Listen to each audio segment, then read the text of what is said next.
Ahora sí estamos grabando la sesión.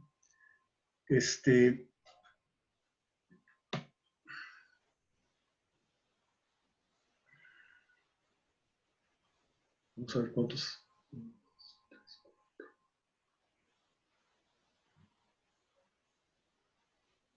Tenemos 21 participantes.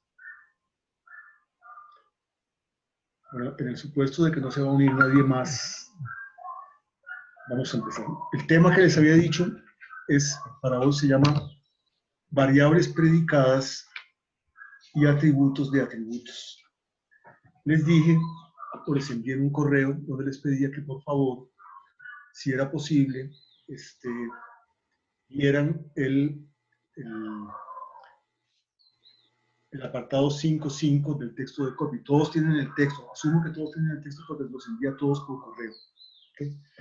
Y esperaría que hayan leído, que hayan dado una primera lectura al texto. De hecho, siempre les voy a recomendar algunas secciones del texto. Por ejemplo, para la próxima clase, quiero que se lean completo el capítulo 6. El capítulo 6 no contiene ejercicios, no contiene cosas muy complicadas, sino una serie de conceptos que es importante que todos discutamos. Entonces, en la próxima clase, aparte de resolver una tarea que eventualmente les deje hoy, a ver,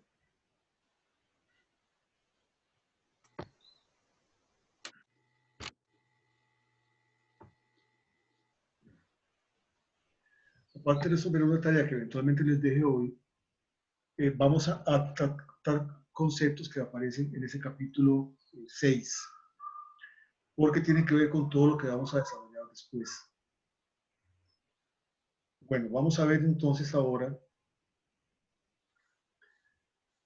Bueno, y otra cosa.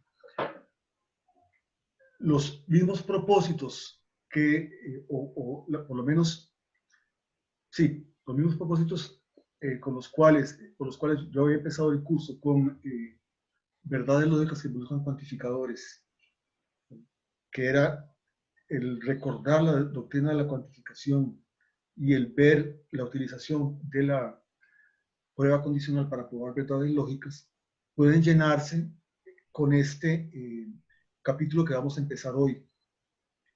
Tal vez el único que no se llenaría sería el ver ciertas verdades lógicas importantes en relación a los cuantificadores, pero ustedes los pueden repasar en los documentos que les envié, y también de alguna manera las vamos a ver después, cuando ya desarrollamos el cálculo de predicados como sistema axiomático. Espero que lo podamos hacer por lo menos en sus líneas fundamentales. El curso sí va a tener que comprimirse un poco. Yo pensaba extenderme mucho en ciertas demostraciones. Ahora voy a demostrar algunos teoremas.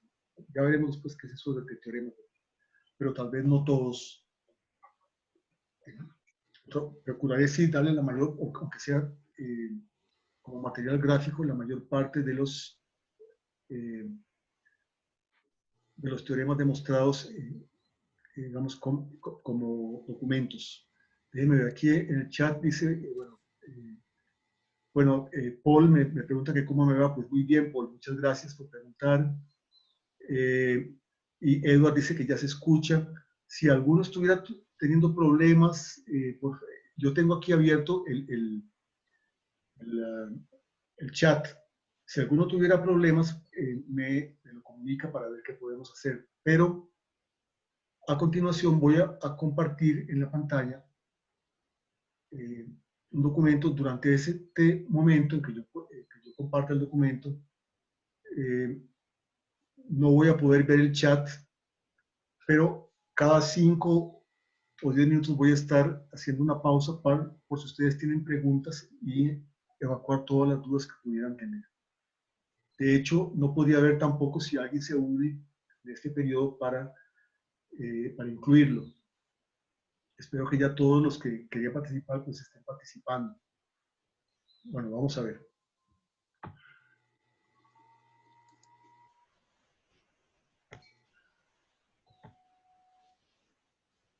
Ok.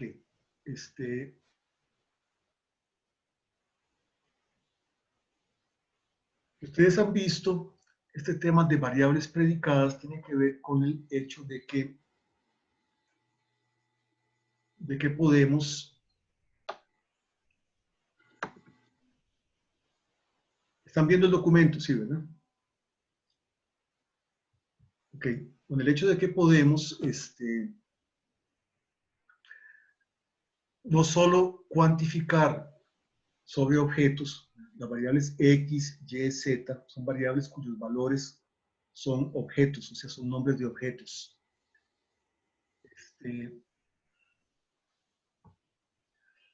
Pero también podemos a veces cuantificar sobre predicados, es decir, y eso no es algo que sea, digamos, una sofisticación de la lógica simbólica, sino que es algo que hacemos cotidianamente. Cuando decimos, por ejemplo, que fulano de tal tiene todas las cualidades que se requieren para un cargo. Las cualidades se supone que son predicados que se aplican a personas, ¿sí? A objetos desde el punto de vista lógico. Y cuando estamos hablando de todas las cualidades, no estamos hablando de las personas, sino de las cualidades, o sea, de los predicados que se pueden atribuir a ciertas personas. Pues eso nos lleva a introducir ahora variables para predicados. Siguiendo el texto, vamos a reservar, aunque el texto no siempre es coherente con esto, porque a veces no usa esto como variable, ¿verdad? Vamos a reservar F, G y H como variables de atribuirse como variables de predicados. Las demás letras mayúsculas las vamos a considerar como siendo predicados fijos, predicados determinados, pero F, G y H van a ser variables predicadas. Y entonces podremos hablar de, podemos cuantificar esas variables de la misma manera como cuantificábamos a los, digamos, como cuantificábamos variables de objeto, no variables de predicado. Pero como supongo que hasta aquí puede haber alguna duda, voy a dejar de compartir esto para ver si ustedes tienen alguna consulta. Vamos a ver. Bueno, todos pueden ver el documento, me alegro, muy bien. ¿Alguna consulta hasta acá? Profe, ¿podemos preguntar también por audio o solo por chat? Pueden preguntar por audio, nada más que traten de que no hablen todos al mismo tiempo. ¿Ok? Pueden perfectamente preguntar por audio. O sea, cuando yo estoy compartiendo un material, yo no los veo a ustedes. Entonces, si yo no veo el chat, les aclaro que yo soy nuevo en esto de utilizar Zoom. Podría ser que tuviera alguna manera de que mientras estoy compartiendo material pueda ver el chat, pero que no lo he descubierto. Pero sí puedo escuchar lo que ustedes digan. Entonces, en el momento en que tengan una pregunta, pueden preguntar por audio. De todas maneras, a cada rato yo sí, también se puede levantar la mano, ¿cierto? Hay una, en el chat hay una función de levantar la mano. Bueno, entonces,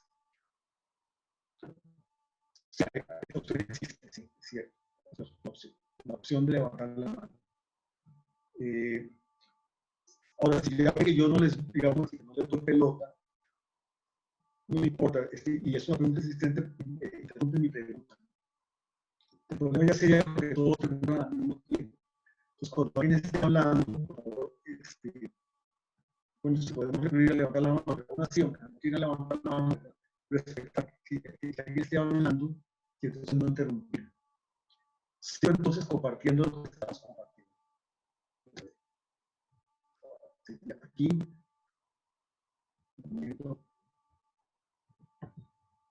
bueno, entonces vean. Por ejemplo, vean lo que tengo aquí. Aquí lo que estoy poniendo ahora son formas de cuantificación, donde si ustedes ven aquí arriba lo que tengo es la cuantificación de una variable de objeto, la cuantificación de una variable de predicado.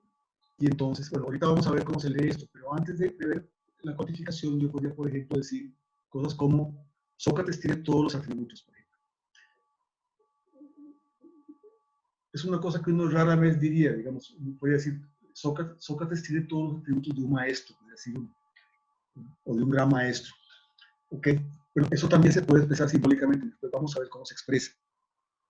¿Ve? Porque tener todos los atributos es tener precisamente todos los predicados, y no hay ninguna cosa, por razones que vamos a ver después, que sería problema admitir que algo tiene todos los predicados. Pero si yo quiero decir esto, yo puedo decir, tendría que decirlo así: para toda f, f de s.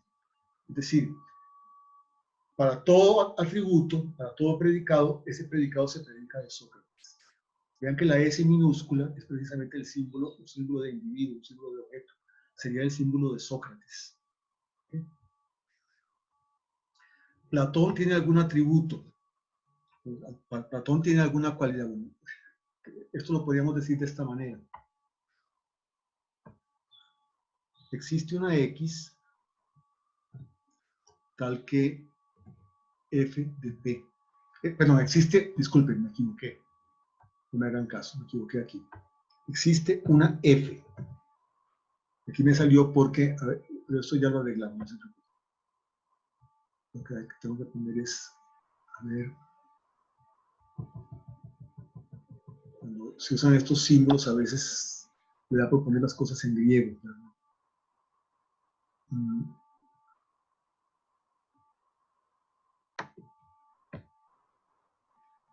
Ok, vamos a ver. Entonces, existe una f. Existe una f, vean que f es aquí una variable predicada, tal que f se predica de Platón. Eso sería Platón tiene algún atributo. Aquí sería Sócrates tiene todos los atributos, y aquí sería Platón tiene algún atributo. Pero ahora yo puedo formar proposiciones universales como lo hacíamos en el cálculo de predicados en lógica simbólica básica, cuando decíamos, por ejemplo, lo hacemos con relaciones. Todo se relaciona con todo, o todo influye en todo, algo influye en todo. ¿Okay? Aquí tendríamos estas posibilidades.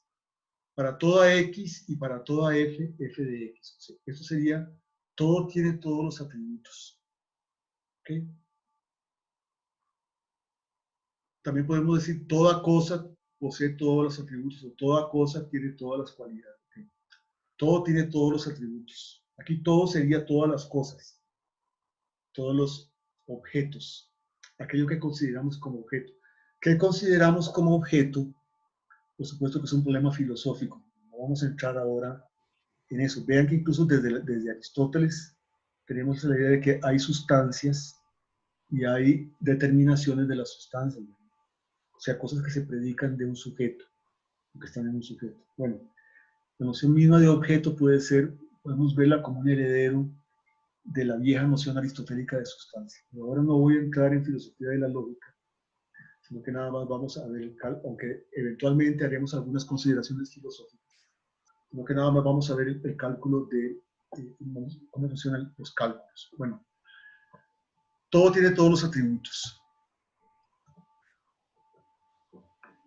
Sería un problema, pero sí, ahora sí me voy a permitir filosofar un rato. Sería un problema que una cosa tuviera todos los atributos. Porque como vamos a ver dentro de poco, la definición de identidad supone que dos cosas son idénticas si tienen, si todos los atributos de una son atributos de la otra y viceversa. ¿Okay? Entonces, si hubiera una cosa que tenga todos los atributos de esa cosa, y si además aceptamos esa definición de identidad, esa cosa tendría que ser única en el universo. Porque es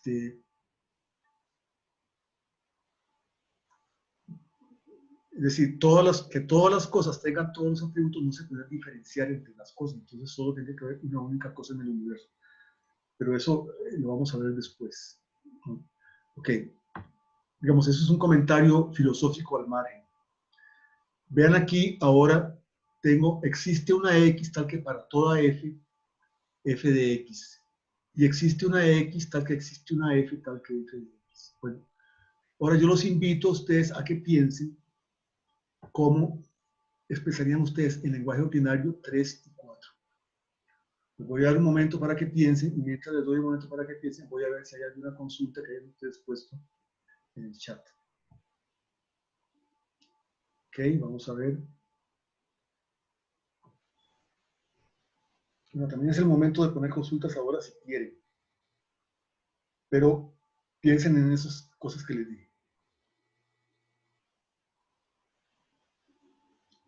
Dicho sea de paso, este documento o los documentos que yo comparto con ustedes, entiendo, pero no estoy muy ducho en eso, que ustedes mismos los pueden bajar y archivarlos. Pero, de todas maneras, si no fuera así, yo prometo que después de cada clase, todos los documentos que use, que muchas veces son cosas que yo voy elaborando en el transcurso de la clase, en este momento yo tenía elaborado ya ese documento, pero vean que les estoy añadiendo cosas. Entonces, yo podría, después de cada clase, enviarle a todos los, ya estoy viendo que hay consultas, ya vamos a ver las consultas, enviarle a todos los documentos que yo utilice o que incluso vaya elaborando en el transcurso. Okay. Andrés Chacón pregunta, también puede, bueno, okay. Si una cosa, alguien pregunta, Nicolás nos pregunta a todos, si de una cosa se pudiese predicar todos los atributos, tendría atributos contradictorios, o los atributos no podrían ser mutuamente excluyentes entre sí. No debería tener atributos contradictorios. Claro, el problema sería que para toda f estamos suponiendo que son todos los atributos positivos. Okay. Pero es una pregunta interesante. Una cosa que tenga atributos contradictorios, digamos, la lógica no podría dar cuenta de ella. Algo que sea a la vez alto y no alto. Por lo menos no sabríamos de qué estamos hablando. ¿Okay? Aquí estamos asumiendo que se trata... A ver, ¿alguien quiere hablar? Escuché. A ver. Perdón, sí. Yo estaba pensando en la substancia en Spinoza cuando usted habló de... Sí, está bien, vamos a ver. ¿Se escucha? Sí, sí, te escucho, Felipe. A ver. En la primera Definición. definición, sí. Estaba pensando en la definición de Dios de Spinoza.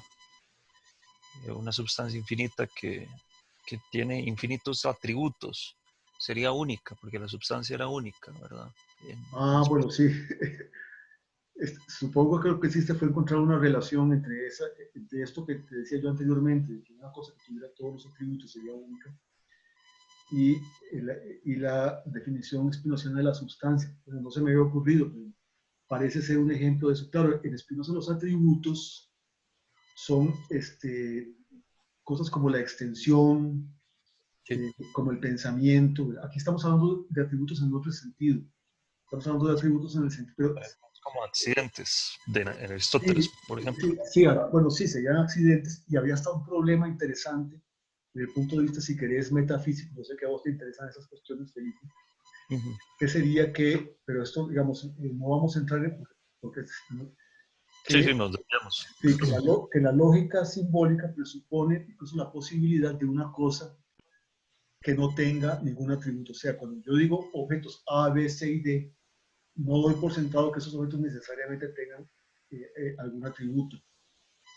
Pero digamos, y eso, bueno, de hecho, estoy dando otro curso que es un seminario sobre Wittgenstein, y ahí hay una parte donde Wittgenstein en las observaciones filosóficas señala que precisamente, no voy a entrar ahora en detalle, pero que digamos que no tiene sentido pensar que digamos que, por ejemplo, que Sócrates no sea un hombre, porque digamos qué cosa sería un Sócrates que, digamos, si entendemos lo que es Sócrates, es esencial a Sócrates ser un ser humano. Aristóteles diría, bueno, es esencial a Sócrates su forma sustancial, no hay sustancia sin forma sustancial, ¿verdad? Vos que te gusta la escolástica, Felipe. Sí, eso es Sí, ok, bueno, bonito. okay, bueno. Pero Eh, aquí, voy, a ver. Podemos volver a la hoja para ver cómo se formulaba entonces la Sí, tercera. vamos a ver. Ya para terminar este comentario, ¿verdad? Desde el punto de vista de los cálculos lógicos, tiene sentido decir de cualquier objeto, los objetos son como sustancias desnudas sin atributos, sin predicados. Entonces tiene sentido tanto afirmar como negar un predicado de cualquier cosa. Hacemos abstracto, porque si no afecta, digamos, los cálculos que tienen que ver con la deducción. O se puede decir de una cosa a otra, pero uno puede pensar que sí, que hay un problema filosófico más de fondo. Pero vamos a volver otra vez vamos a ver si hay otra, ok. porque además del comentario, voy a revisar algunos comentarios que tenemos acá. Bueno, Nicolás hace una pregunta interesante, ¿verdad? Atributos contradictorios. Edward nos saluda. Bienvenido, Edward. Creo que no se ha oído nadie más por dicha. ¿Okay? Nicolás, ese cuantificador está restringido solo a afirmaciones positivas. Para que el sistema formal siga siendo coherente, podría decirse, bueno, sí, podríamos verlo así, o sea, asumimos que F, G, H son cosas como cuando asumimos que en un cálculo de predicados que P, Q, R y S no son necesariamente cosas que se excluyan entre sí. En cambio, A y no A, que, sí, entonces asumimos que son predicados positivos, digámoslo así. Ok, bueno, no voy a entrar en comentarios. Tengo la tentación a veces de entrar en comentarios filosóficos, pero no voy, porque si no, no avanzamos. Ok.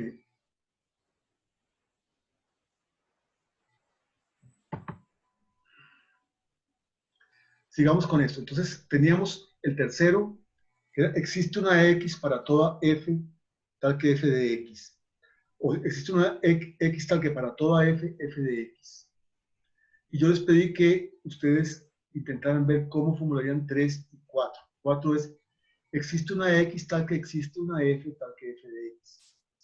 Bueno, una respuesta, pero se vale discutir interpretaciones de ustedes, y esa es la ventaja precisamente de un medio interactivo como este, sería algo tiene todos los atributos.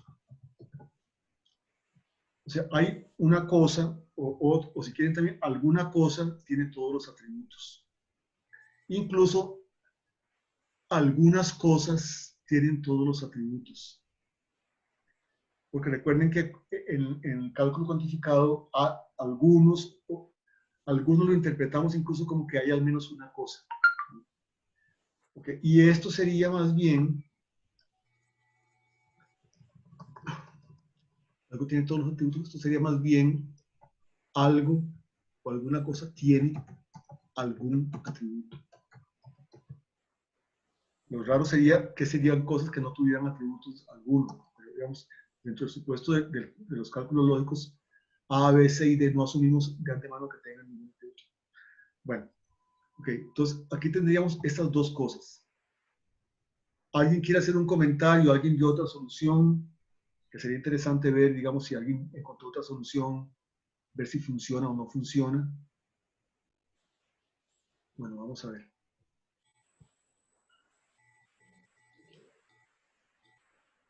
Felipe, bueno, sigue filosofando. Yo diría que las privaciones son también afirmaciones de un sujeto. Los predicados pueden ser privaciones también.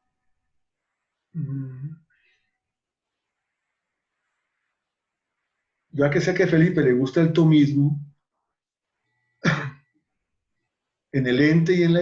si mal no recuerdo, pero aquí Felipe, que es más tucho en Santo Tomás que yo posiblemente, me parece que en el ente y la esencia, Tomás de Aquino niega que en sentido estricto, digamos, en las privaciones sean entes. Pero más bien, precisamente son ausencias de ser. Porque si no, también la nada sería un ente. Pero ya no vamos a meter en berenjenales. Estoy de acuerdo con eso. Pero no estamos hablando de entes, sino de atributos. Pero digamos, pero recordar que también, digamos, Ajá, sí, ya entendí. el ente no es la sustancia. El ser se dice, en esto Tomás es heredero de Aristóteles, el ser se dice de muchas maneras, y también entonces los accidentes son entes. Sí, tenés razón. Vamos a ver entonces.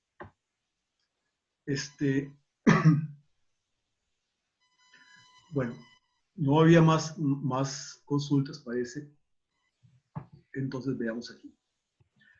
Ok, ahora veamos vamos a ver cómo estamos de tiempo. Sí, vamos avanzando bien.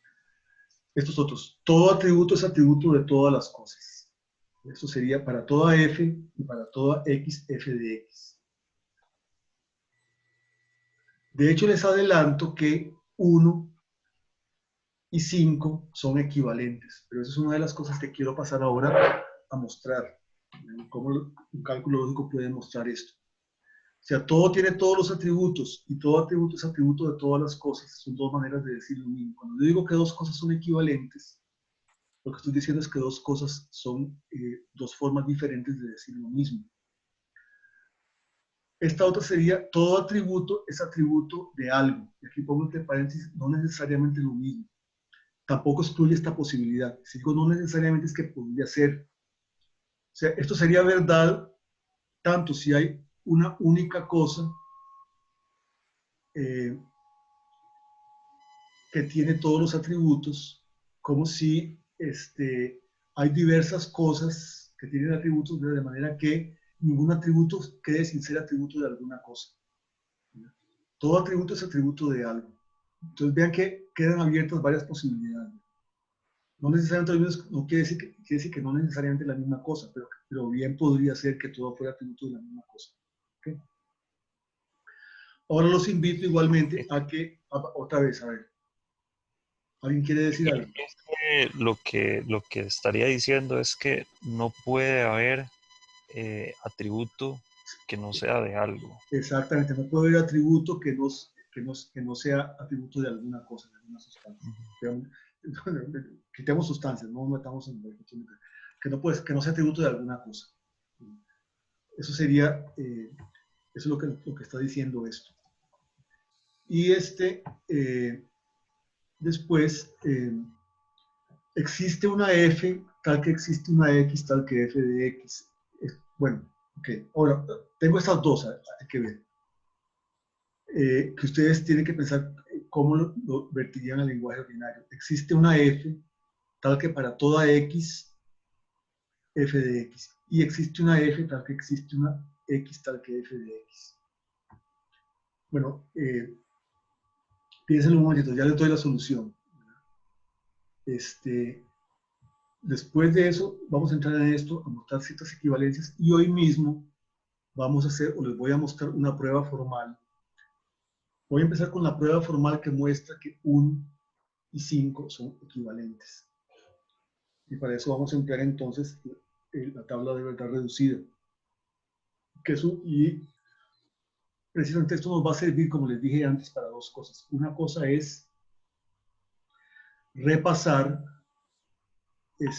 las reglas de cuantificación, repasar la tabla de verdad reducida y de hecho también repasar todas las reglas del cálculo proposicional. ¿Okay? Después de la semana entrante, ya el jueves vamos a ver, vamos a discutir sobre una serie de cosas y posiblemente este mismo jueves, empecemos a poner los fundamentos de una explicación del cálculo de predicados y del cálculo proposicional. Primero el cálculo proposicional como un sistema axiomático, o sea, donde las verdades lógicas, o sea, donde todo lo vamos a derivar de unas pocas verdades lógicas asumidas como axiomas, ¿verdad? Y vamos a emplear más bien una única regla de diferencia para sacar todas las verdades lógicas que va a ser el modus ponens. Pero eso estamos adelantando algo que vamos a ver después. O sea, se trata de ver lo que se llama sistemas logísticos, que es prácticamente el núcleo del curso que vamos a desarrollar este semestre. Bueno, voy a otra vez a ver si hay consultas y si no, paso a resolver 7 y 8. Vamos a ver, ok, aquí Nicolás Fonseca. Vamos a ver, Nicolás dice, pero eso podría llevar a contradicciones. Para toda f de x, 2 b de a y 3 no b de a. Pero es que, bueno, sí, el asunto sería que estamos asumiendo más bien que los predicados son predicados positivos. Okay. Pero ahora que Nicolás habla de contradicciones, pues sí vamos a ver cosas que inevitablemente llegan a contradicciones. Eso nos va a servir para explicar la teoría de los tipos. Precisamente los problemas de la autorreferencia. Vean que en lógica simbólica, la contradicción es el pecado fundamental, es el pecado mortal, al cual no hay perdón. Una contradicción pudre todo un sistema lógico, porque de una contradicción se sigue cualquier cosa. Y cuando entremos entonces a ver el cálculo proposicional, incluso el cálculo de predicados, pues con el sistema axiomático, vamos a ver que una de las preocupaciones fundamentales es, debemos establecer que ¿qué es esto? Daniel, ¿qué le pasó? Daniel, que nos había sido y no me había dado cuenta. ¿Qué pasó? Bueno.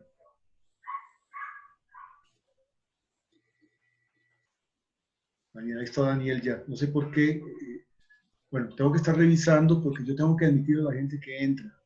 Daniel se había conectado antes y no sé por qué no todo salió. Bueno, voy a estar revisando siempre eso porque, bueno, de hecho en la versión anterior, que todavía estábamos empleando de Zoom, yo no tenía necesidad de admitir, bastaba con invitar, pero ahora hay una actualización y ahora sí, yo tengo que estar admitiendo, fijándome si todos están admitidos o no. Si tal vez perdió la conexión. Bueno, está bien, Daniel, yo voy a estar entonces de todas maneras viendo a ver que tengas conexión, voy a estar fijando, y si no, más adelante, no inmediatamente, si se graba, pero no voy a enviar esta grabación inmediatamente, pero sí le prometo enviarla de aquí al fin de semana. ¿Okay? La próxima clase, el jueves, sí les voy a enviar una grabación a todos, pero no lo voy a enviar hoy porque ahí está resuelta en parte una tarea que quería ponerles hoy. Pero sí les voy a enviar una grabación a todos de las sesiones voluntarias, de una de las sesiones voluntarias que tuvimos antes de Semana Santa, cuando el curso estaba suspendido, donde muchas de las cosas que estamos hablando ahora, pues también se discutieron. Incluso resolvimos algunos ejercicios. Entonces, eso se los estoy enviando el jueves y trataré también de que el jueves ver cómo les envío. O sea, después de la clase del jueves, les voy a enviar esta grabación y si puedo también la grabación de la clase del jueves. Yo sí estoy grabando, así que no se preocupen. Sigamos, bueno, voy a ver si había algún comentario, si hay conexión. Aquí hay algo que dice, sí, me refiero a aceptar que los predicados negacionales pueden tomarse en ejemplificación. A eso se trataba de ir. O sea, ok, asumimos que los predicados son predicados afirmativos, ¿verdad? Porque si no entraríamos en un problema. De hecho, también en el cálculo proposicional, cuando hablamos de P y Q, ¿verdad? O de A y B, digamos, suponiendo que A y B son proposiciones simples, damos por sentado de que A y B no se contradicen. A solo se contradiría con no A, o A y B,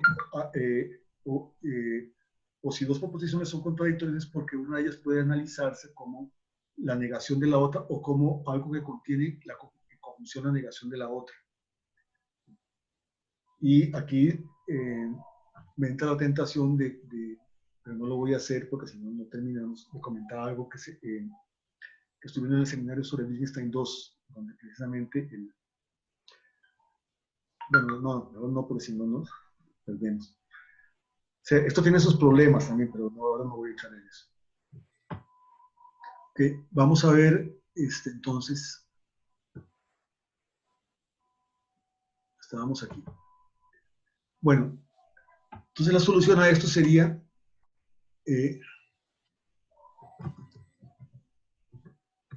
algún atributo es atributo de todas las cosas.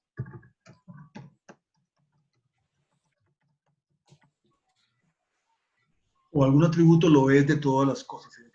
¿Qué forma de redactar? De hecho, si ustedes se fijan en el texto, esto también está en el texto de Copley, aunque usualmente está redactado de otra forma.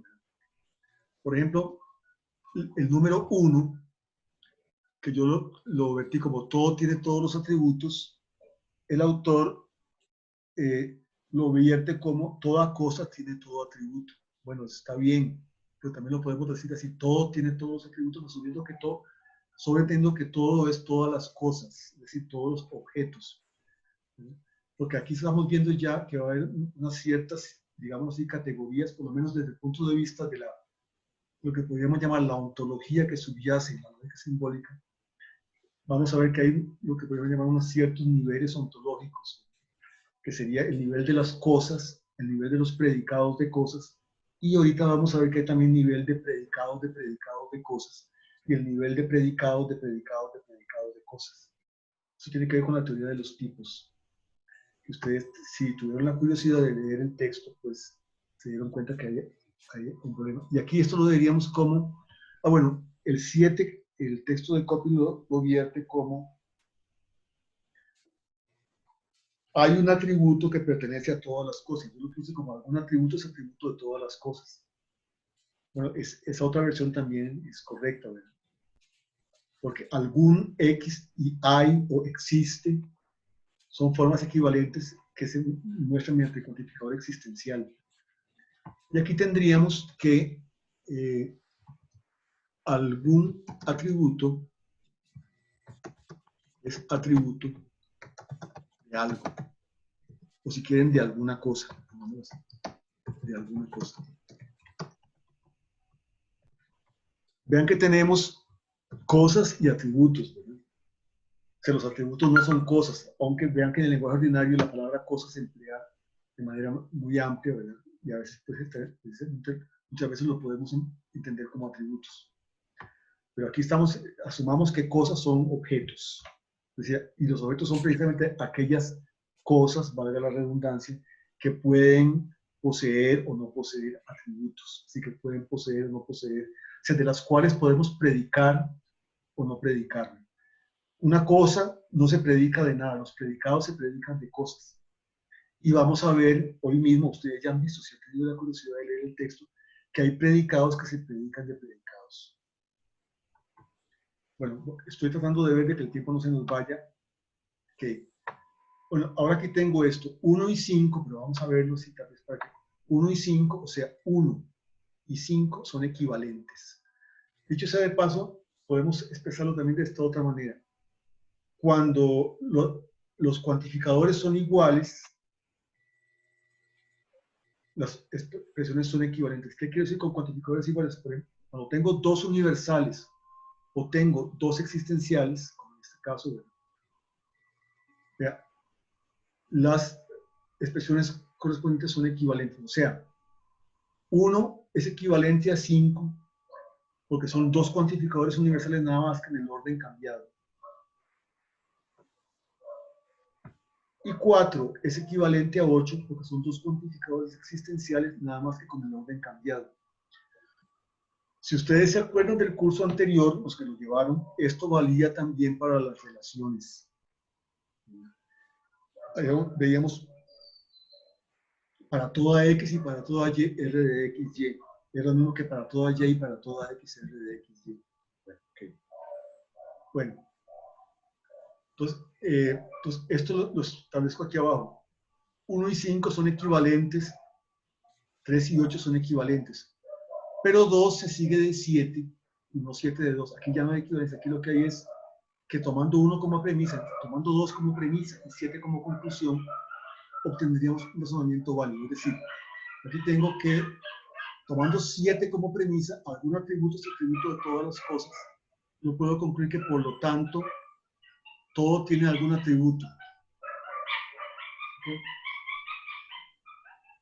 Porque si hay algún atributo que lo sea de todas las cosas, entonces ninguna cosa se queda sin su atributo. Porque tiene por lo menos ese atributo. Pero a la inversa no es válido, porque todo tiene algún atributo, ¿verdad? Puede ser que tenga atributos diferentes y de ahí no se sigue que algún atributo sea atributo de todas las cosas. Entonces la relación va de 7 como premisa a 2 como conclusión, pero no a la inversa. Okay. 6 se sigue de 3 y no 3 de 6. Ok. Si yo tengo ahora 3 como premisa, algo tiene todos los atributos, de ahí puedo concluir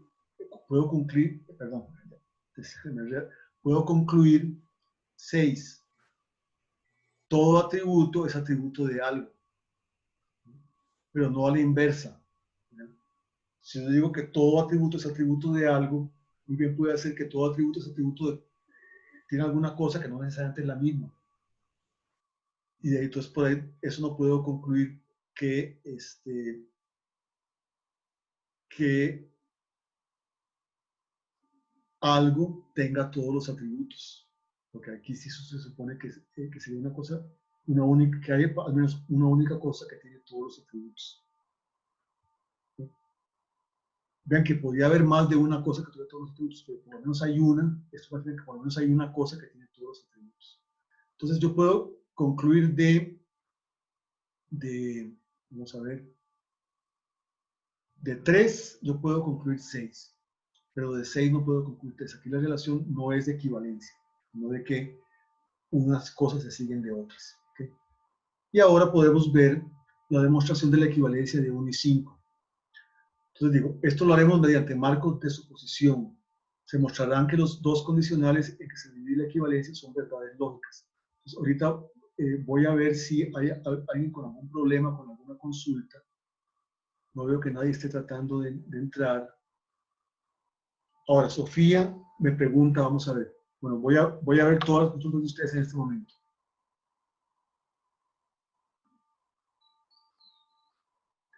De Nicolás Fonseca a todos. Sí, exacto, porque la circularidad es parte de lo que no es rectangular.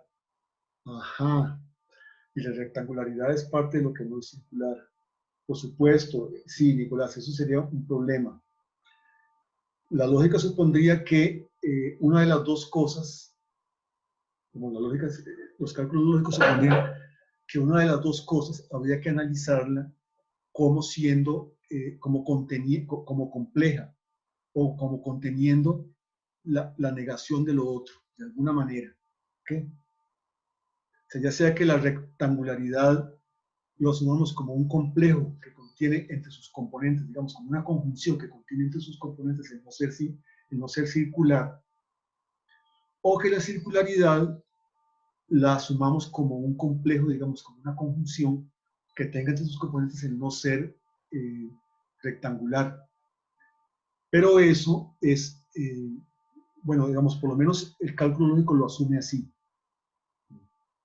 Y, y yo para llegar a una conclusión de que una cosa rectangular no es circular, tengo que ponerla como premisa. Nada que sea rectangular es circular, porque si no, el cálculo no me va a funcionar. Y tengo que asumir que los predicados que estamos utilizando no son predicados negativos. Pero la objeción que estás haciendo es muy interesante y muy válida. De hecho, es precisamente insisto, porque estoy dando este seminario sobre Wittgenstein, en un artículo que se llama Some Remarks on Logical Form, Wittgenstein establece ya en 1929 que, por ejemplo, las proposiciones de color se excluyen sin ser contradictorias.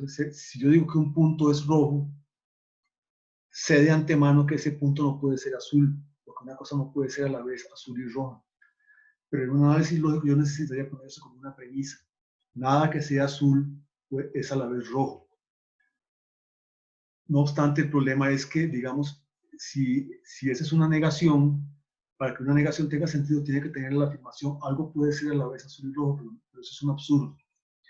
Entonces, ahí, Wittgenstein concluye, no con estas palabras, estas son una manera mía de explicarlo, que habría una especie de lógica particular del color, como habría una lógica particular del sonido, o una gramática particular de las proposiciones de color. Pero el cálculo lógico general hace abstracción de esas cosas, que son cosas, por cierto, muy interesantes. Sí, Sofía, profe, sí, a ver.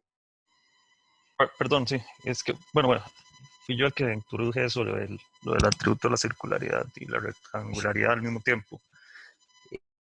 Pero El por qué yo recuerdo, sí, ahí en dice el Nicolás, el que introdujo. Aquí no, estoy el viendo. mensaje anterior fue, Ah, un mensaje anterior. Ah, bueno, sí, a veces que no lo vi. Sí, no, sí, pero bueno, sí, Felipe y después Nicolás lo comentó. Ok, lo cual sí, muestra. sí, sí. Yo voy con Lo, Sofía. Sofía tiene una pregunta, ya se la respondo. Sofía, ¿okay? Así es un momentito. ah, Ok. nada más que es porque yo recuerdo, traigo a colación esa parte, perdón, profe, porque yo recuerdo en el seminario de Wittgenstein que se habló de las proposiciones carentes de sentido. Exactamente. En contraposición, digamos, a proposiciones que son contrasentidos, como eso, la rectangularidad circular, por ejemplo. Exactamente, sí. Eh, y podrían haber atributos que no tendrían tampoco sentido, que recuerdo ejemplos que usted puso como un dolor de cabeza azul, por ejemplo, Exactamente, lo sí. cual son atributos al final, pero Sí, que carecen de sentido sí, porque no representan estados de cosas. exactamente. Pero el cálculo lógico hace abstracción de esas diferencias. O sea, se supone que lo que, digamos, eso implicaría desde mi punto de vista una limitación en el plano, si quiere, ontológico, ¿verdad? Que es algo Sí, que Wittgenstein señala muy bien, por ejemplo, tanto en ese artículo sobre Marxism como en las observaciones filosóficas. ¿Ok? Porque, por lo ejemplo, último, ah, sí, pero perdón, perdón, sí. sí, es decir, el problema es que sí, un ejemplo más simple es un punto. Si un punto Ujú. es rojo, no puede ser a la vez azul. El tractato supondría, yo no puedo concluir, desde el punto de vista puramente formal, X es rojo, por lo tanto X no es azul, porque eso tiene la forma así. P, por lo tanto, no Q. Yo tengo que tener una premisa que diga, si algo es rojo, digamos, si R, entonces ese algo no es azul. Tal cosa es roja, por lo tanto tal cosa no es azul. Pero eso implicaría que tuviera sentido decir que, que algo rojo es azul. Y ahí sería un problema pues, de qué significa eso. Sin embargo, digamos, es como, digamos, a la hora de utilizar la lógica simbólica para demostrar esas cosas, yo tengo que subir esas premisas extrañas, porque si no, no me funciona. Pero voy a ver cuál era lo que estaba Sofía preguntó si 4 y 8 son equivalentes. Vamos a ver, tengo que regresar a ver de qué se trata. Creo que sí, vamos a ver. 4 y 8, sí, 4 y 8 son equivalentes precisamente porque son dos cosas que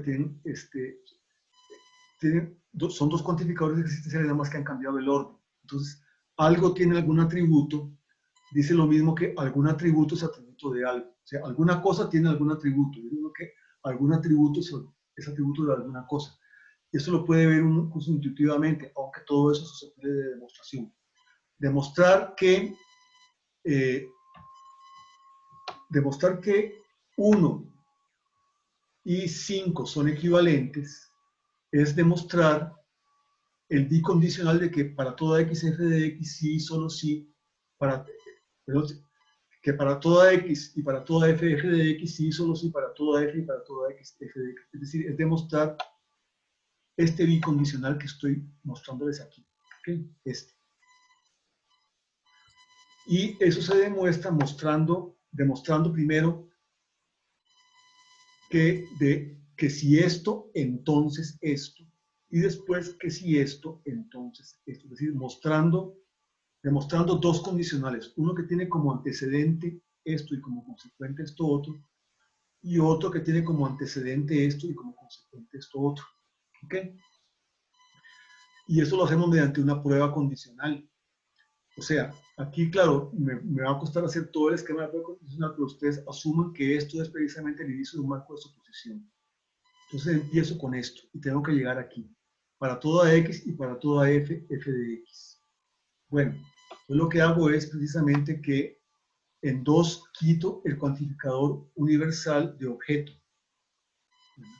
Y me queda que para toda, recuerden que los cuantificadores se quitan siempre de afuera hacia adentro. Entonces me queda que para toda f, f de y. Aquí cambié la variable x, pero pudo haberla dejado igual. No importa, recordemos eso que se vio, digamos, en el curso de lógica simbólica básica. Y esto viene de 1 por ejemplificación universal. En este caso, lo que estoy ejemplificando universalmente es precisamente la variable X a quitar el cuantificador universal.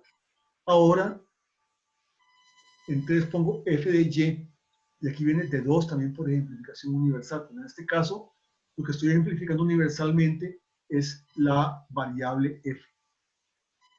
¿Okay?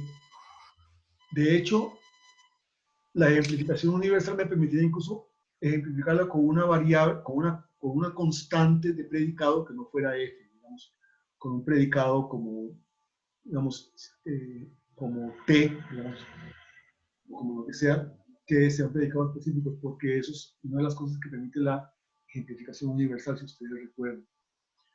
Y ahora lo que hago es introducir el cuantificador universal de objeto delante, en 4. Recuerden que hay una restricción, ¿verdad? Que para que yo introduzca un cuantificador universal dentro de un marco de suposición, que estamos dentro de un marco de suposición, la variable a partir de la cual yo introduzco un cuantificador, en este caso la y, no debe estar libre en el origen del marco, y no está libre en el origen del marco. ¿Okay? Entonces yo puedo introducir aquí un cuantificador universal, ¿verdad? Para toda x, f de x de 3 por generalización universal. Y lo mismo puedo hacer con f, que cuantificador universal para f, porque f no está libre en el origen del marco, está cuantificado.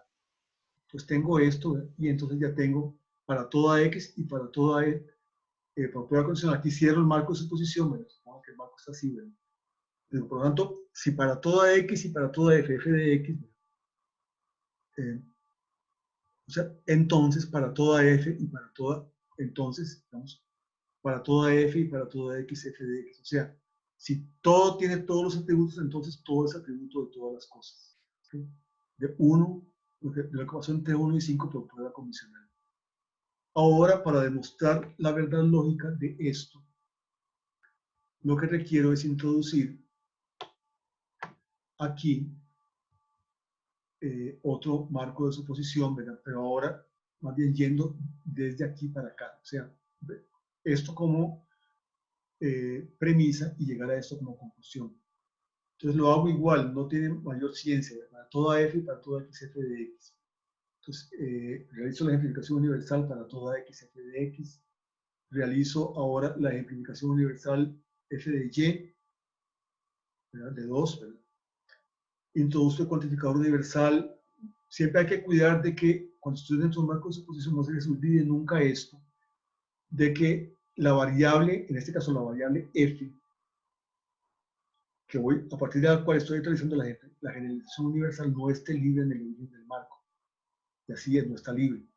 Para toda f, f de y, y ahora al final, para toda x, bueno, esta y la convierto en x, pero entonces la y no debe estar libre del origen del marco, no lo está. Para toda x y para toda f, f de x. Y al final entonces hago, cierro el marco de suposición y la prueba condicional para toda f y para toda x. Si f de x, entonces para toda x y para toda f, f de x. Una 5, prueba condicional. Ya entonces con esto, claro, me faltaría, si quieren completarlo, pues poner en conjunción esto con esto. Pero eso se hace fácilmente. Y entonces, por implicación material, demostrar que efectivamente sí, solo sí, esto. Pero eso aquí ustedes ven que claramente que sería una demostración de esta equivalencia, porque partiendo de aquí llegamos acá y partiendo de aquí llegamos acá. Esa sería la demostración. Profe, una pregunta. Sí. Eh, Cuando usted aplica entonces la ejemplificación universal, el señalamiento que usted está haciendo es que esa Y no tiene que aparecer en la premisa. Eso es lo que usted quiere decir. Bueno, eso dentro de un marco de suposición. Eso es una de las restricciones. Uh-huh. Y eso para eso ustedes tendrían que revisar tal vez, si Sí. no se acuerdan bien, las, las reglas de cuantificación. Ya les digo incluso qué sección del texto.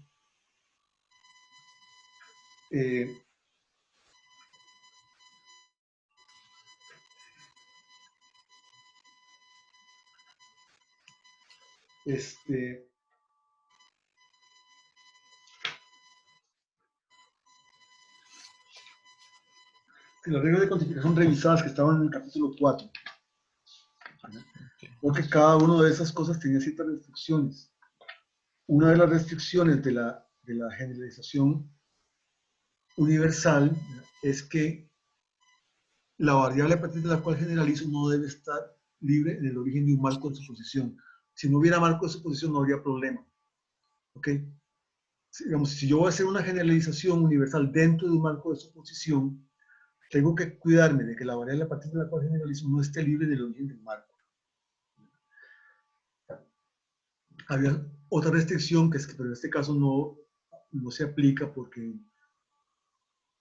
no tenemos aquí relaciones, de que la variable a partir de la cual generalizo no debe quedar libre en el producto final. Digamos, si f de y fuera una relación, bueno, aunque también podemos tener esto para relaciones, para toda f, ok, si f de y, por ejemplo, si fuera f de y una relación, yo no podría poner aquí para toda x f de x, y, porque estaría dejando libre la variable, una forma de la variable en el resultado final. Pero eso lo pueden repasar repasando la teoría de la cuantificación, o sea, de las reglas de cuantificación. Igualmente se puede demostrar, y ahora vamos a demostrar esta equivalencia, pero esto ya es un poco más complejo, porque lo que quería ver aquí precisamente es, bueno, si tenemos tiempo de ver todo lo que quiero ver. Vamos a ver, ya son las 10 y 10. Aquí se hace lo mismo. Tengo que empezar para mostrar esta equivalencia de que existe una x tal que existe una f tal que f de x, y solo si existe una f tal que existe una x tal que f de x. O sea que si algo tiene algún atributo, entonces algún atributo es atributo de algo. Se posee también por prueba condicional partiendo de aquí para llegar acá. Entonces, aquí empiezo con un marco de suposición de prueba condicional. Existe una x, existe una f tal que f de x. Luego inicio un marco de suposición, pero de ejemplificación existencial. Recuerden que para la ejemplificación existencial, eso está también en el capítulo 4, iniciábamos con marcos de suposición. Entonces pongo aquí, existe una f tal que f de y.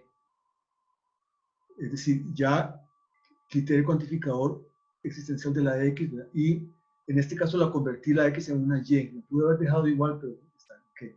Siempre y cuando la variable no haya aparecido libre antes. Okay. Entonces ahora viene 3 f de y. ¿Por qué f de y en 3? Porque estoy iniciando otro marco de suposición de prueba de ejemplificación existencial. En este caso, para la variable predicada, para la eje. Entonces tengo f de y. Ahora introduzco el cuantificador existencial de objeto. Existe una x tal que f de x, de 3 por dimensión existencial. Introduzco el cuantificador existencial de variable predicada. ¿Okay? Esto incluso lo pude haber hecho en 2 pasos. Lo pude haber hecho cerrando primero este marco y después cerrando el otro. Okay. Y ahora entonces cierro el marco más interno, que es este. Y digo, por lo tanto, existe una f tal que existe una x tal que f de x. Y los de 2, o sea, de aquí partido a 3-5, ejemplificación existencial. Después cierro el marco de suposición de existencial más externo, que es este, y repito lo mismo. De 1, 2, 6, ejemplificación existencial, y al final cierro el marco de suposición de prueba condicional. ¿Ok? Y hago esto. ¿Ok? Entonces, he demostrado la mitad, que de aquí puedo pasar acá. La otra mitad, pasar de aquí a acá, les queda como tarea. Esto sería entonces el primer ejercicio de la tarea de hoy. Ok. Vamos a ver, pero voy ahora a ver si hay alguna consulta que haya sido expresada a través de... Bueno, vamos a ver consultas, no hay nadie que se haya quedado por fuera. Entonces vamos a ver qué más. Nicolás Daniel. Okay.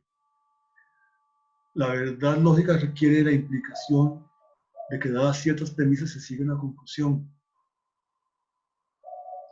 No, no requiere de la experiencia. Es decir, supuestamente una verdad lógica es válida para todos los mundos posibles. Es decir, porque si no, la lógica sería empírica. Es decir, tendríamos que ir a ver, podríamos pensar la posibilidad de que haya algo en el mundo que refutara una verdad lógica. Es decir, se supone que las verdades lógicas son verdades necesarias. Y por eso son, digamos, por lo menos en lo que respecta al cálculo proposicional, son tautologías. Es decir, que pase lo que pase en el mundo es indiferente para la verdad lógica, ¿verdad?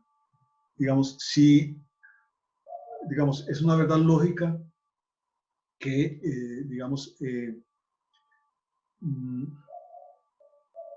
si hay unicornios y hay hadas, entonces hay unicornios. Eso es simplificación. Ese condicional es una verdad lógica. Es decir, no es posible que eso sea falso. Si hay unicornios y hay hadas, entonces hay unicornios necesariamente. ¿Ok? Igual la equivalencia. Si hay unicornios y hay hadas, hay unicornios y hay hadas, sí, solo sí hay unicornios y hay hadas. Eso no puede ser falso nunca. Independientemente de que haya o no haya unicornios o que haya o no haya hadas. ¿Ok?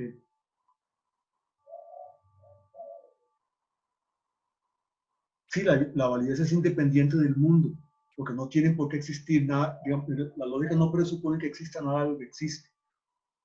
Nada más se supone que si existe algo, entonces de eso se siguen ciertas cosas. ¿Okay? La lógica no describe el mundo, la lógica es común a todos los mundos posibles. Pero hay más mensajes que no logro ver, o sea, cuáles son nuevos mensajes. Mauricio. Bueno, ya te voy a mostrar la demostración, Mauricio. ¿Okay? De todas maneras, yo esto se los envío a todos por correo. Ok. Afirma. Dice,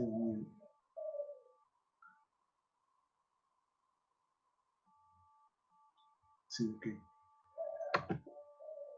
La instrucción de la tarea y mostrarle el para copiar. Bueno, sí, ya se los voy a poner a todos para que lo vean. Okay.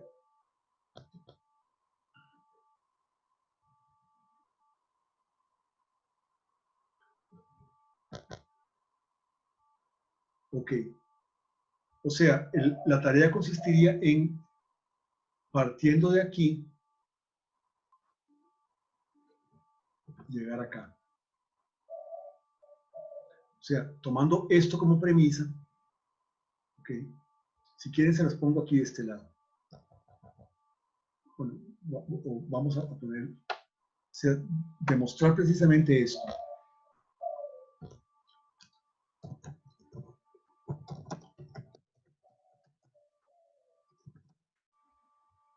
Que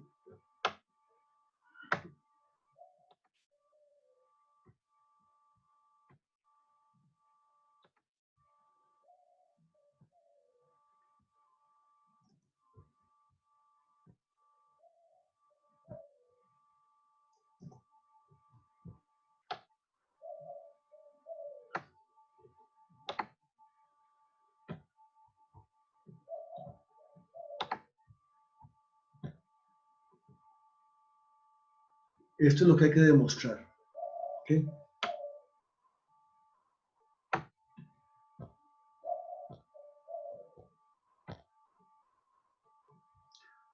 Y precisamente demostrando usando marcos de suposición. ¿Okay? Bueno, ahora seguimos. Espero trabajar por lo menos hasta las 10:40. Vamos a ver si hay alguna otra consulta aquí.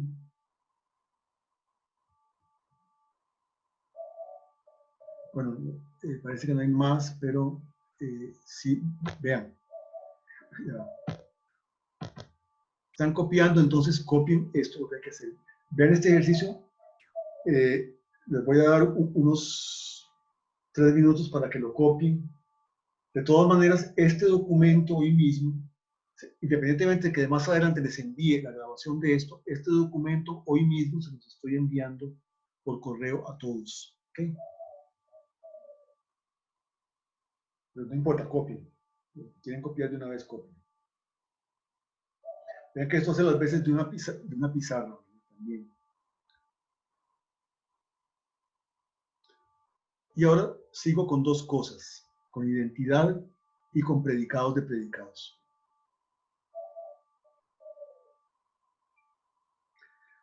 La próxima clase lo que vamos a hacer es cerrar este tema y empezar a hablar en general del tema que son sistemas formales, axiomas, teoremas, etc.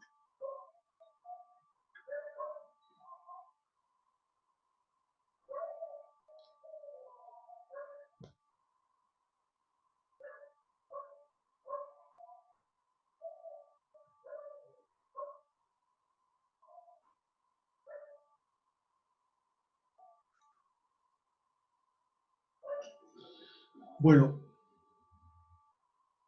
bueno, pues es que arriba tal vez tapé un poco. Voy a dar un minuto más para que copien. Inmediatamente empezamos a ver esto de identidad.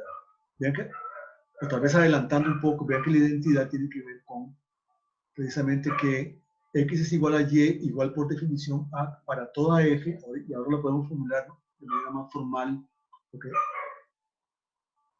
Porque lo habíamos dicho antes de manera un poco, digamos, en el curso primero lo habíamos dicho de manera un poco formal, ¿verdad? X es igual a Y, igual por definición a para toda F, F de X sí, solo si F de Y. O sea, X es igual a Y si todas las propiedades, todos los atributos de X son atributos de Y. Sí, solo sí. Sí, solo si todo atributo de X es atributo de Y. En el fondo lo que dicen es que X y Y sean no dos cosas, sino la misma cosa. Y de ahí se seguiría que para toda X y para toda Y, X es igual a Y, sí, solo sí, para toda F, F de X, sí, solo sí, F de Y. Pero ahora, todos copiaron este ejercicio, esto, y copiaron el tema de la tarea. Sí, voy a ver ahora si hay alguna observación al respecto.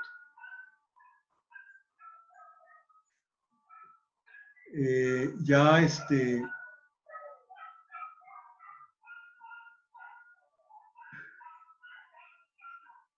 Man SK, bueno, perdón, Man SK, porque se me olvida tu nombre. Sí hemos hablado mucho por correo, pero no importa. Ya está todo listo, sí.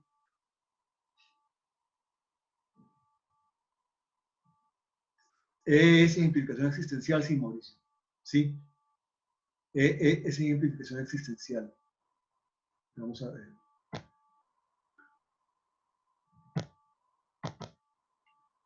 Sí, es implicación existencial, efectivamente.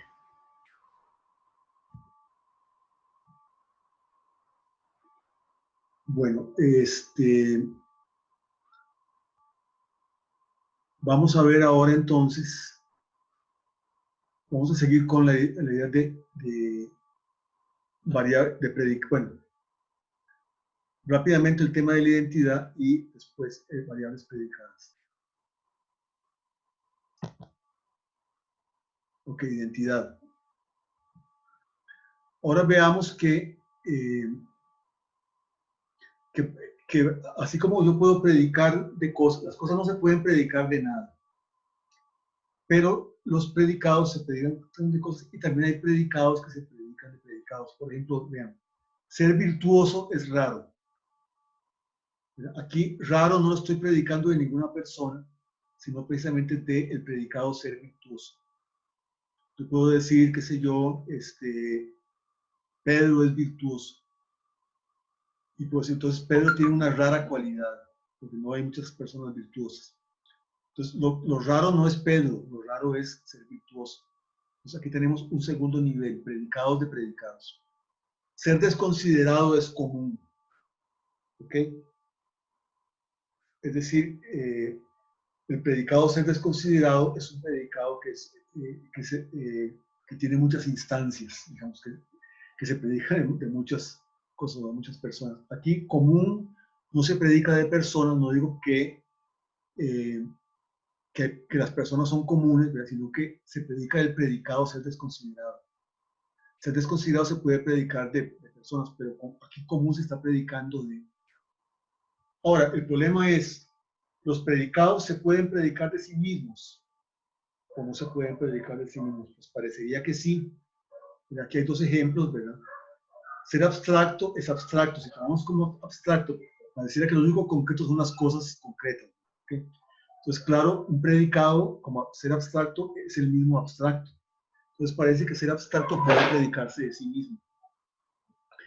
En cambio, ser concreto no es concreto, porque ser concreto es precisamente una abstracción de una cualidad que se da en cosas que son concretas. Entonces, ser concreto no es concreto. Entonces, podemos introducir un predicado que es el predicado impredicable. Impredicable sería un predicado de predicados que se predica precisamente de aquellos predicados que no se pueden predicar de sí mismos. Eso es ser impredicable. En este caso, ser concreto parece ser impredicable. Y ahora surge el problema. Bueno, impredicable. ¿Es impredicable o es predicable? O sea, impredicable se puede predicar de sí mismo o no se puede predicar de sí mismo. Entonces aquí surge una contradicción, una paradoja. Okay. Se parece que hay entonces dos tipos de atributos. Atributos predicables, los que se pueden predicar de sí mismos, y atributos impredicables. Ok, esto plantea el interrogante, ¿impredicable es impredicable? Entonces veamos, definimos impredicable, I de F, o sea, F es impredicable, aquí con eso estoy atribuyendo un predicado a otro, el predicado I a la variable F. Es igual por definición a no F de F, o sea, que F no se predica de sí mismo. Donde se sigue que para toda F, F es impredicable si no se predica F de F. Así que todo está claro, ¿verdad? Y entonces, a partir de esta consecuencia, ¿verdad? Veamos a ver qué pasa con el impredicable. Para toda F, F es impredicable si no se predica F de F. Entonces, ahora 2. Por ejemplificación universal de 1, ejemplificamos la variable F con el mismo predicado impredicable. Y nos dice que impredicable es impredicable si no se predica de sí mismo. O sea, impredicable es impredicable si no es impredicable. Entonces, ya aquí parece entrar una contradicción. Impredicable es impredicable si no es impredicable. Es como si dijera, bueno es bueno si no es bueno. O sea, algo así, ok. O sea, que impredicable es impredicable si y solo si no es impredicable. Ahora, aquí intuitivamente vemos que hay una contradicción, pero lo podemos mostrar incluso formalmente, ¿okay? Porque esto se convierte por equivalencia material, ¿verdad? Recuerden que una de las cláusulas de la equivalencia material es que P si solo si Q equivale a o bien P y Q o bien ni P ni Q. Entonces, impredicable si solo si no es impredicable equivale a o bien se da que la conjunción de impredicable y no impredicable, que impredicable es impredicable y que no es impredicable, o bien se da que la conjunción de que impredicable no es impredicable y no es no impredicable, lo que se convierte por doble negación en que o bien impredicable es impredicable y impredicable no es impredicable, o bien impredicable no es impredicable y impredicable es impredicable. Entonces, por doble negación. Por conmutación se convierte en que impredicable es impredicable y a la vez no es impredicable, no es impredicable. Y por tautología se convierte en una contradicción patente, ahora sí, ¿verdad? De que impredicable es a la vez impredicable e impredicable es a la vez no impredicable. Es para evitar este tipo de contradicciones que son análogas a las contradicciones de la teoría de conjuntos, ¿verdad? En teoría de conjuntos se plantea el problema de si el conjunto de todos los conjuntos que no son miembros de sí mismos es miembro de sí mismo o no es miembro de sí mismo. Bueno, si es miembro de sí mismo, no debería serlo porque es el conjunto de todos los conjuntos que no son miembros de sí mismos. Entonces no debería ser miembro de sí mismo. Pero si no es miembro de sí mismo, debería serlo. Porque es solo el conjunto de todos los conjuntos que no son miembros de sí mismos. Pero si lo es, no debería serlo. Entonces ahí hay una contradicción, una paradoja. ¿Okay? Entonces para esto, para evitar esta contradicciones, se formula la teoría simple de los tipos, que dicen que hay diversos tipos lógicos. O sea, está el tipo de los objetos, o sea, tipos que no se pueden mezclar. El primer tipo serían los objetos. Después siguen los predicados de objetos. Después siguen los predicados de predicados de objetos. Los predicados de objetos solo se predican de objetos, no se pueden predicar entre sí. Después hay un tercer nivel que serían predicados de predicados de objetos. Y habría un cuarto nivel que sería predicados de predicados de predicados de objetos, y así hasta el infinito. Podemos haber infinitos niveles, infinitos tipos lógicos, se llaman tipos. Y esta es la teoría simple de los tipos. Ahora, para atributos de atributos emplearemos entonces, siguiendo el texto de Copy, la negrita. Ustedes lo podrán hacer también, digamos, qué sé yo, por ejemplo, en una R, poniendo dos palos paralelos de la R, si lo hacen por escrito. ¿Verdad? Por ejemplo, R de V, ser virtuoso es raro. C de D, ser desconsiderado es común. C es común y estoy predicando de desconsiderado. Claro, yo común lo puedo predicar también de cosas. Yo puedo decir que los diamantes son comunes. O que hay cosas comunes. Digamos, ¿okay? Pero en ese caso, para respetar la teoría de los tipos, aunque la palabra sea la misma, se trata de predicados diferentes. Una cosa es el predicado común aplicado a cosas y otro predicado diferente es el predicado común aplicado a predicados.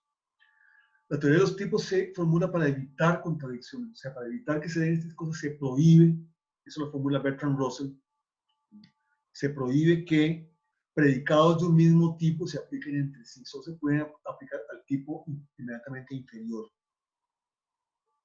Voy ahora a ver si hay alguna consulta hasta acá.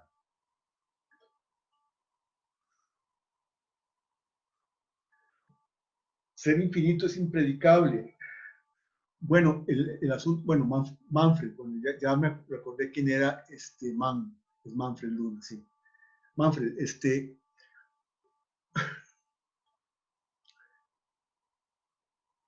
ser infinito, el infinito es infinito.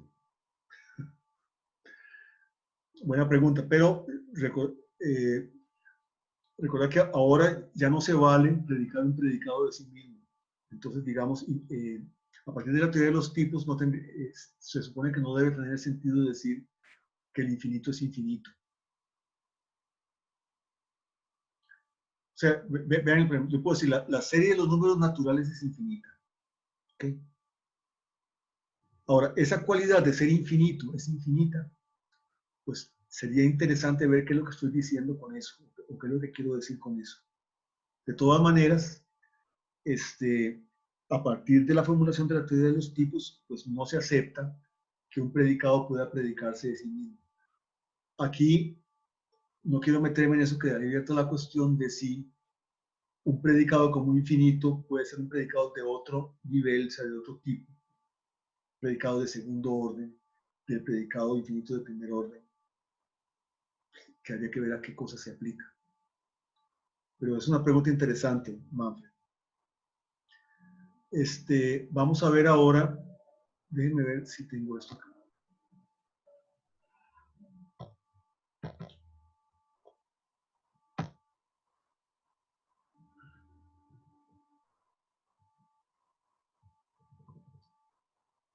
Porque aquí, precisamente, aquí es donde está todo eso del predicable y lo predicable. ¿Verdad? Aunque yo lo desarrollé más, una demostración que mostraba ya claramente la contradicción formal, es decir, la conjunción de una proposición con su negación. Ok, vamos a ver. Dice, se han propuesto muchos métodos para evitar, aquí está impredicables, impredicables y solo si impredicable no es impredicable. Se han propuesto muchos métodos para evitar esas contradicciones. Uno de los mejor conocidos es la teoría simple de los tipos lógicos de Russell. Es la que podemos dar la siguiente formulación general. De acuerdo con Russell, las entidades se dividen en una jerarquía de tipos lógicos diferentes, el más bajo de los cuales consiste en todos los individuos. Es el tipo de los individuos. El siguiente, en todos los atributos de individuos. Aquí con individuos entendemos también cosas. O sea, cosas individuales, valga la redundancia. O sea, personas, animales, piedras, planetas. Okay. Bueno, entonces tenemos que el más bajo de los cuales de la jerarquía, los tipos es el de los individuos o las cosas. El siguiente de todos los atributos de individuos. El siguiente de todos los atributos de individuos. El siguiente en todos los atributos de individuos y así sucesivamente. Las relaciones y sus atributos nos dan otras jerarquías que ignoraremos en esta discusión, porque tiene que ver con la teoría ramificada de los tipos en la que nos vamos a meter ahora. El punto esencial de la teoría de los tipos no es meramente la división de todas las entidades en tipos lógicos diferentes, sino la restricción de que cualquier atributo que pueda significativamente predicarse de una entidad de un tipo lógico no puede significativamente predicarse de cualquier entidad de cualquier otro tipo lógico. Para algunos atributos la teoría de los tipos parece perfectamente obvia. Así, una cosa individual puede ser de color naranja, pero claramente no tiene sentido decir de algún atributo que es de color naranja. Y un atributo puede tener muchas instancias, pero no tiene sentido ni afirmar ni negar que una cosa individual tenga muchas instancias.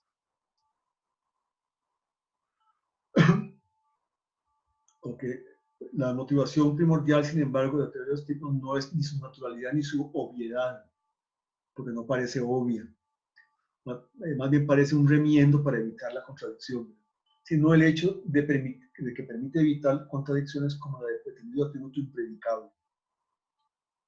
Por eso el atributo impredicable no podría aplicarse a sí mismo. Bueno, el problema es que ya ningún predicado se aplica a sí mismo, entonces incluso pierde sentido hablar de impredicable, ¿verdad? Consecuentemente, no tiene sentido ni afirmar ni negar de ningún atributo que pertenezca a sí mismo. Expresiones como F, F y no F, F deben rechazarse por carentes de significado. Ok, vamos a ver ahora. Bueno, ok, vamos a ver si...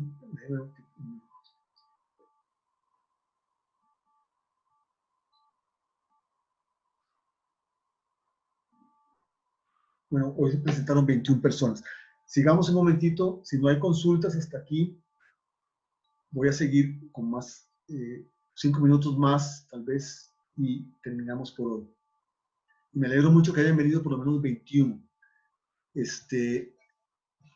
Si antes de irnos, bueno, todavía no nos estamos yendo, pero antes de irnos quiero hacer la lista de los que vinieron, no porque esté tomando lista, sino para tener una idea de cómo está la asistencia y ver los que no vinieron qué problemas tienen. Es por eso nada más. No tienen, recuerden que la asistencia no cuenta para la nota. Déjenme ver una cosa entonces. El tema, ok. Sí, únicamente hay otra cosa que tal vez me gustaría que trataran de resolver. Y como todos tienen el libro, no va a ser, vamos a ver, no va a ser mucho problema.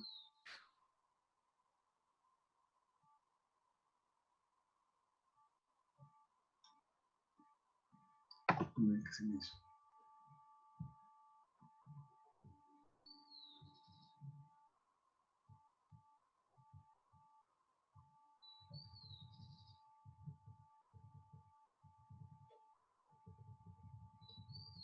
Vean estas dos proposiciones.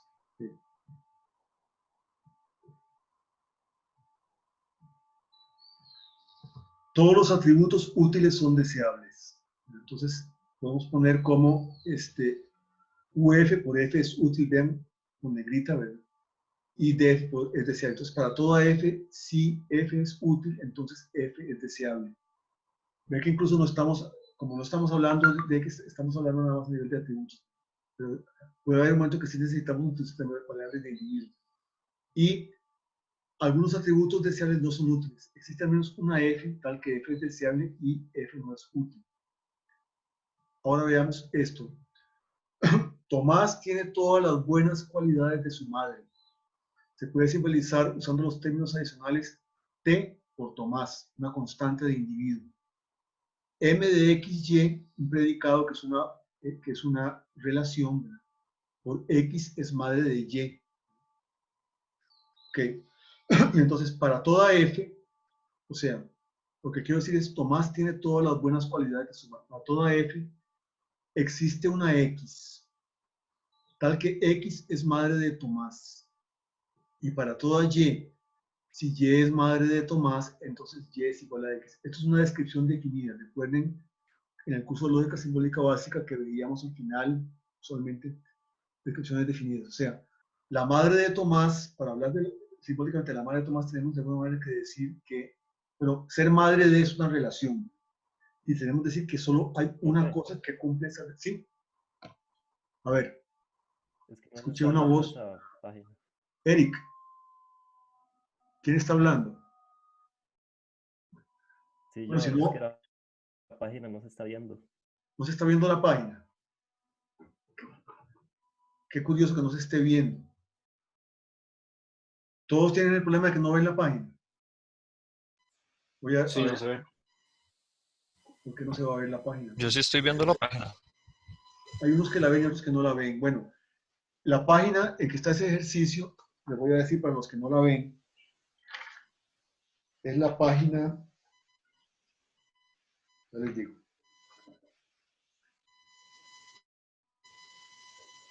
es la página 182 del libro. La página 182 del libro. 182. Bueno, Pablo pregunta, ¿cómo representar? Sócrates tiene todos los atributos de un maestro. Bueno, está bien.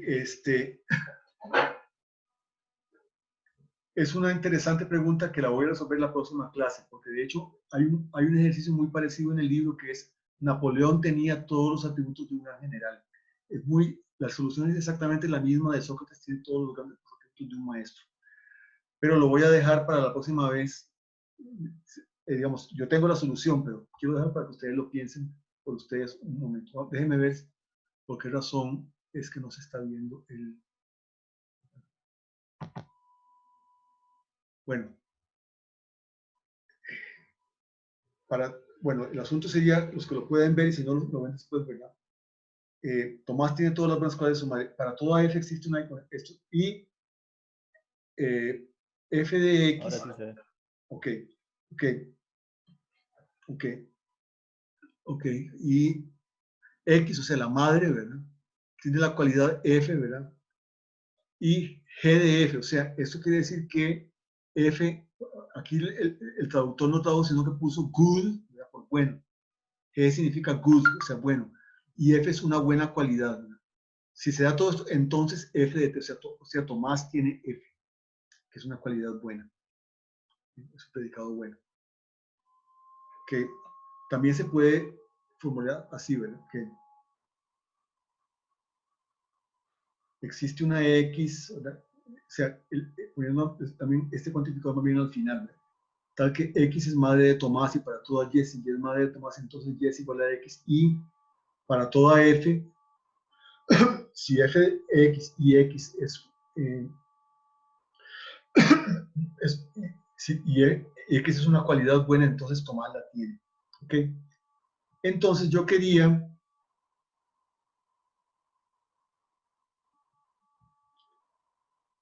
ver, digamos, lo vamos a dejar de tarea,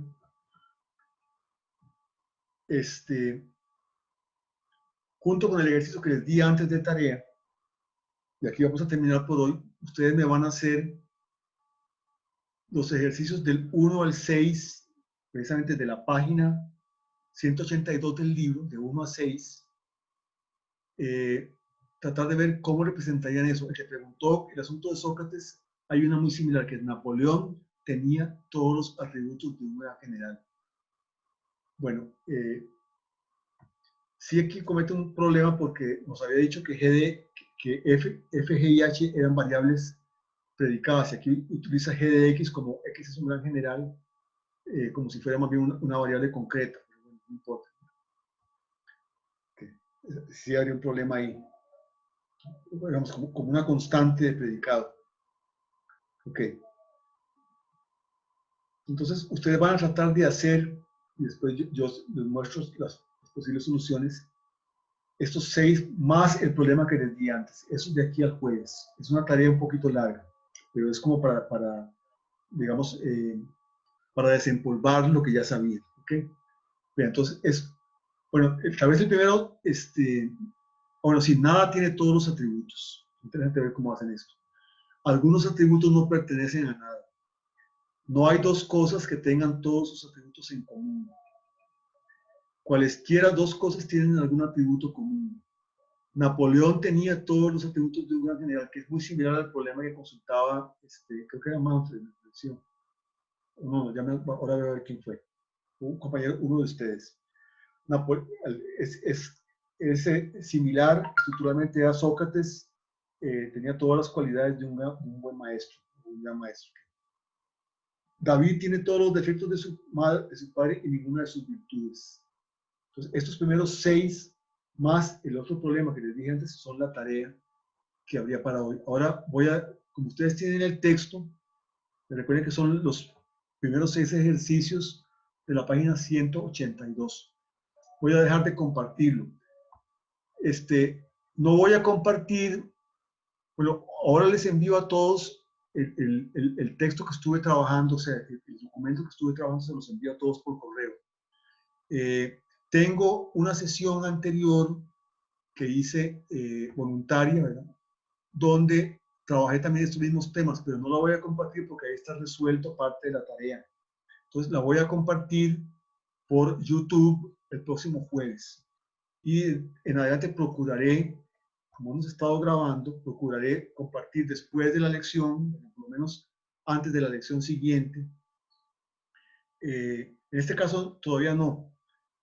Esta lección no la voy a compartir antes del jueves, después, porque tengo que ver todavía algunas cosas, pero a partir de la semana siguiente voy a tener el ritmo de que antes de la lección siguiente ya les haré compartido por YouTube de alguna manera la lección anterior, para que no tuvo ocasión de conectarse o para que quiera repasar la pueda ver. Déjenme nada más ahora anotar los asistentes, precisamente para saber qué puedo hacer con los no asistentes. Está Paul, está Julián, está Nancy, está Nicolás, Felipe, Andrés Chacón, Sofía, León, Aarón, okay, Manfred, Eric, Mauricio, okay, Rafael Picado, Edward, está Pablo, Brian, Kevin, Luis Mesa,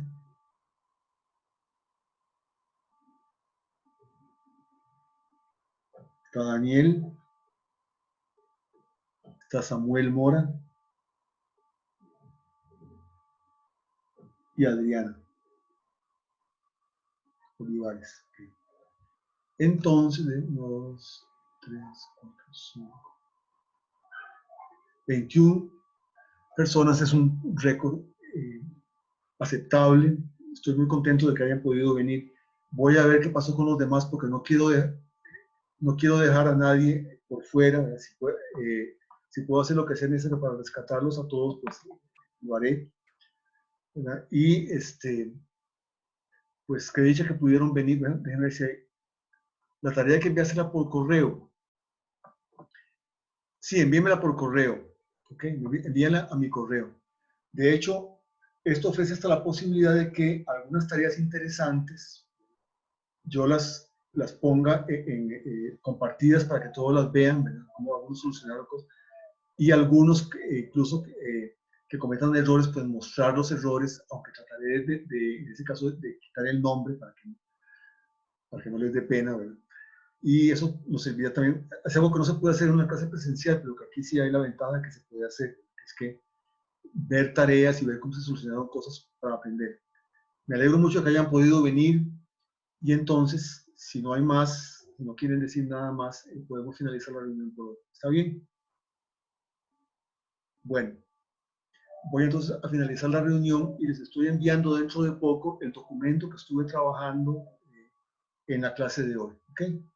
Y después del jueves empiezo a enviarles también la dirección, una dirección en YouTube donde van a poder encontrar sucesivamente las clases. Ok, entonces, con gusto a todos y ya finalizo la reunión. Hasta luego.